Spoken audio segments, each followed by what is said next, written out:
Sallallahu ala Muhammad. Sallallahu alaihi wasallam. Sallallahu ala Muhammad. Sallallahu alaihi wasallam. Ya Nabi, salam alaika. Ya Rasul, salam alaika. Ya Habib, salam alaika. Salawatullah alaika.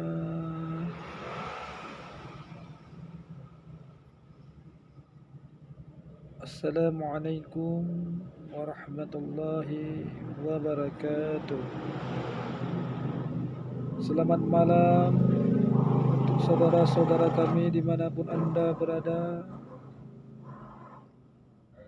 Selamat berjumpa kembali di channel dakwah Rismadi. InsyaAllah pada malam hari ini kita akan membahas sebuah tema yang berjudul kemuliaan-kemuliaan atau kekeramatan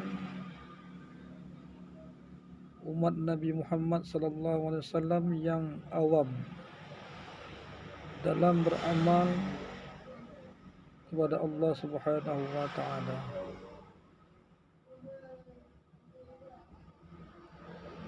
Kaum muslimin, saudara-saudara kami dimanapun Anda berada, seperti kita ketahui bersama,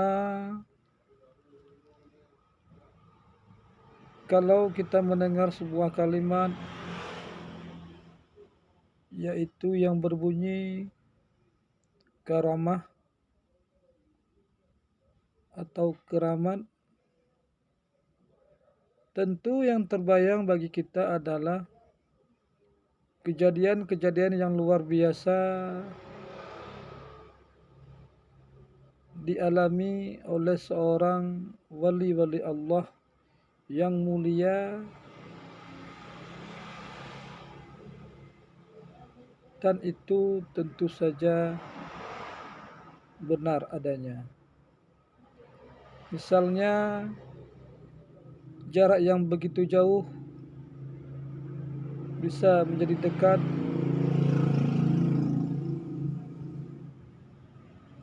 air yang tadinya bisa tenggelam tetapi bisa berjalan di atasnya, bahkan bisa terbang seperti burung,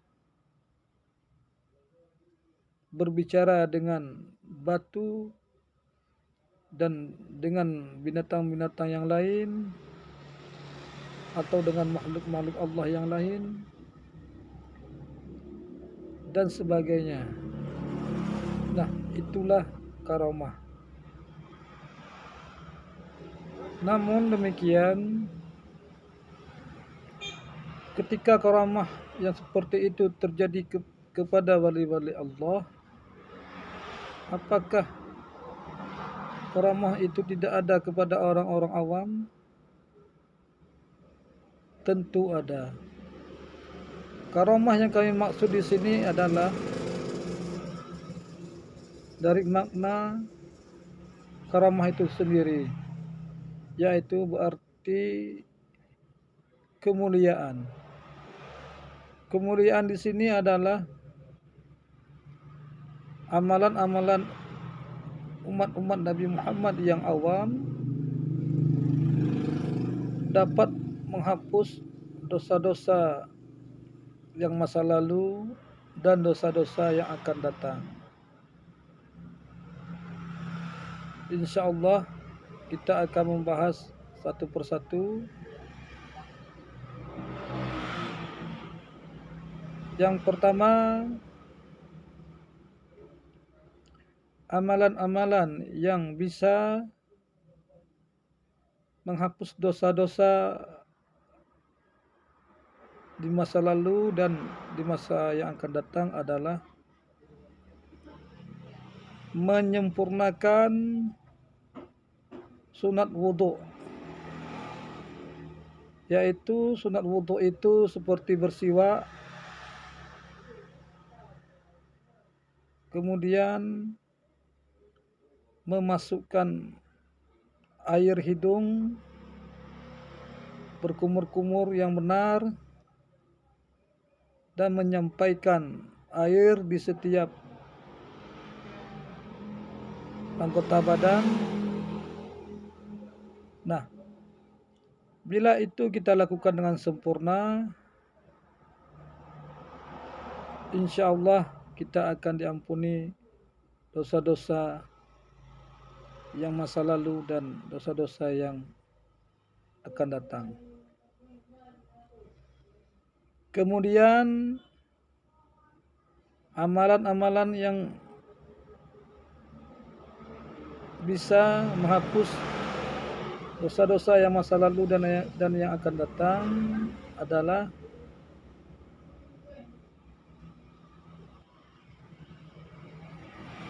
mendengarkan azan dengan baik dan menyimaknya, serta mengikuti secara benar muazin yang berazan tersebut. Kemudian sebelum membaca doa setelah azan, Allahumma rabbi rabbazi da'watit ta'ammah, sebelumnya kita harus membaca setelah kalimat muazin la ilaha illallah wahdahu la kita sambung wahdahu la syarikalah asyhadu anna muhammadan abduhu wa rasuluh.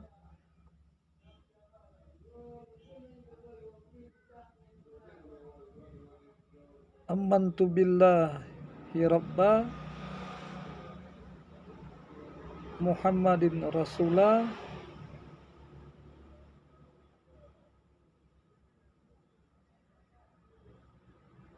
Islam Madinah. Nah, setelah kita membaca ini, baru kita membaca Allahumma rabba adikatul tammah.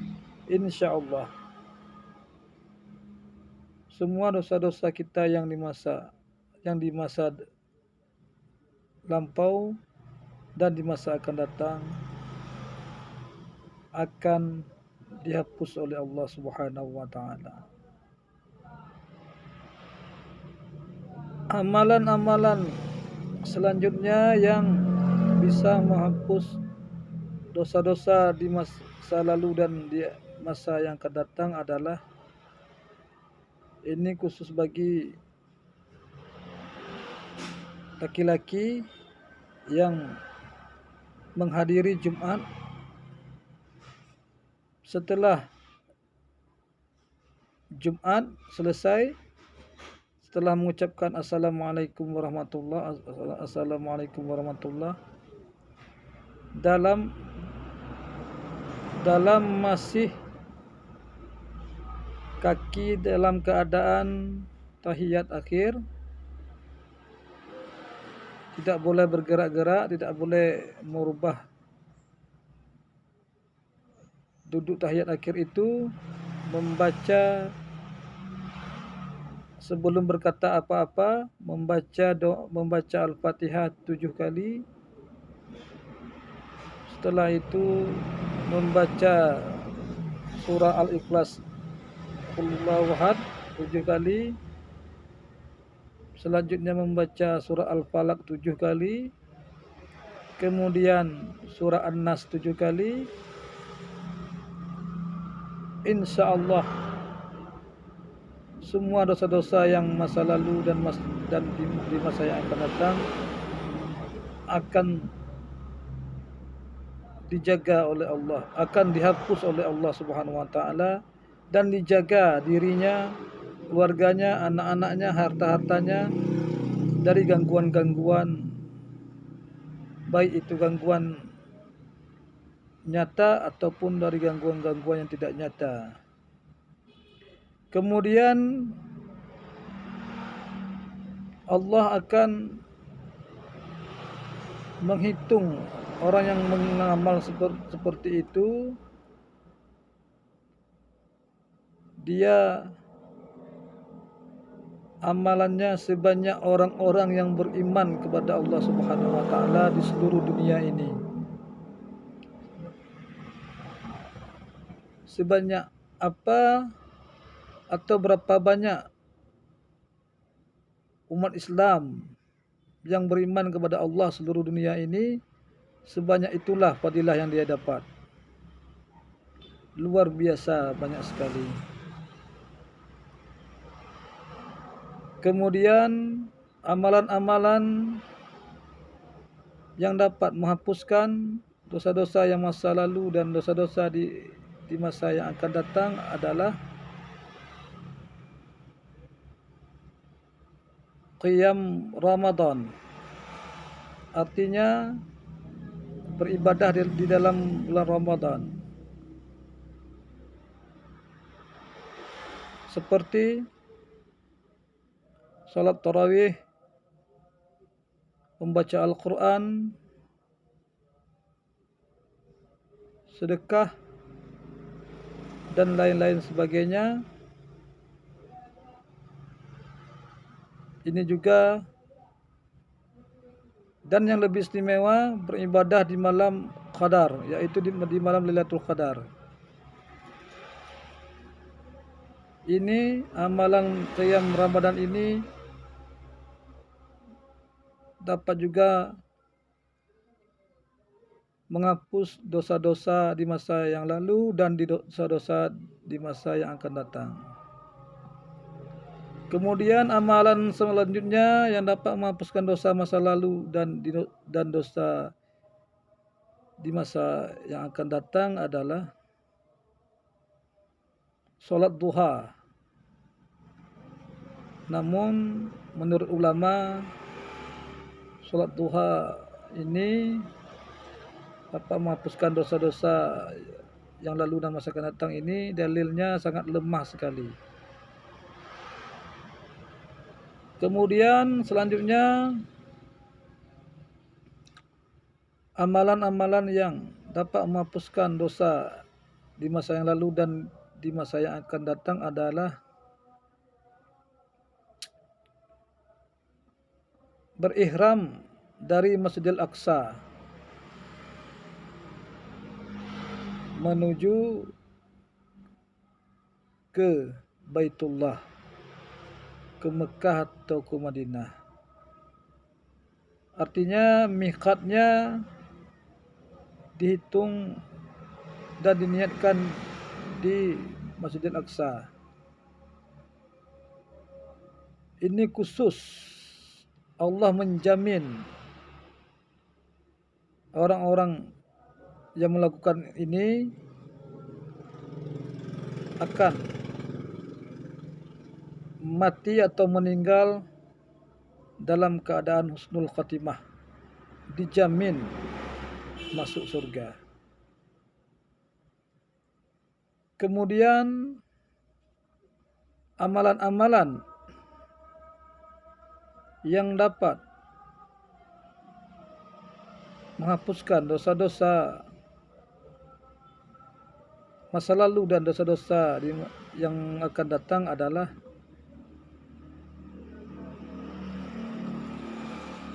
mengerjakan salat sunat tasbih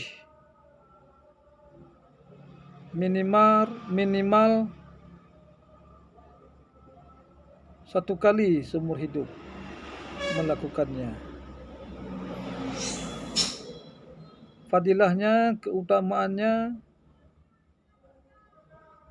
semua dosa-dosa di masa lalu dan di masa akan datang akan terhapus.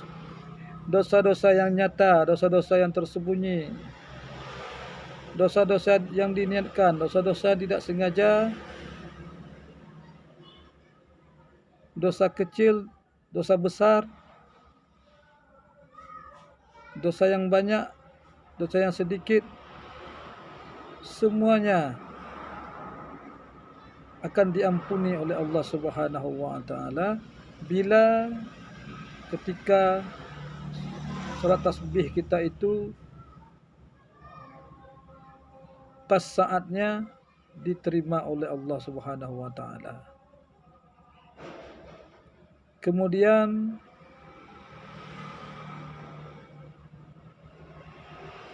amalan selanjutnya adalah membaca kalimah la ilaha illallah atau zikir nafi isbat ini dengan cara memanjangkan setiap huruf lam di dalamnya. La ilaha illallah, la ilaha illallah. Itu barang siapa yang mengamalkannya, zikir nafi isbat itu, zikir la ilaha illallah itu dengan memanjangkan setiap huruf lam di dalamnya akan menggugurkan 4.000 dosa-dosa besar. Ini termaktub di dalam kitab-kitab muktabarah. Mungkin sekian dan demikian yang dapat kami paparkan. Semoga ada manfaatnya. Dan jangan lupa untuk di like, share, dan di subscribe agar channel kami ini tetap bertahan. Kemudian bila ada kata-kata kami yang salah dan referensinya kurang memadai, kami di sini pun meminta dimaafkan karena begitu lemahnya atau begitu kurangnya ilmu kami dibandingkan dengan orang-orang alim yang utama dan mulia. Kami akhiri. Wassalamualaikum warahmatullahi wabarakatuh. Salatullah salamullah ala taha rasulillah. Salatullah salamullah ala yasin habibillah. Salatullah salamullah ala taha rasulillah. Salatullah salamullah ala yasin habibillah.